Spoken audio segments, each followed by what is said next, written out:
وقت هر عبدك بلا خوي تعالى بيتوا خوي تعالى يتقلو دا قايل هي. ويقول الرسول صلى الله عليه وسلم مثل الذي يذكر ربه والذي لا يذكر ربه مثل الحي والميت. پیغمبر صلى الله عليه وسلم بيتن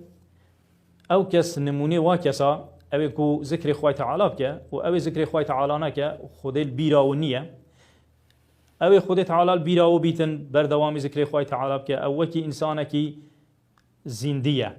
بس او فكره خوي تعالى نك وذكر خوي تعالى نك وخدا تعالى البيرا خبتوا او كسكي وكي كسكي مرديه بلا جيانا دنيا دا بيتن سر عرض بچيتن رحنا ولا شيء ودابي بس الروح كمرديه هي ذكر خوي تعالى نكتن هر كسكي ذكر خوي تعالى شنكتن دليو ديبيتا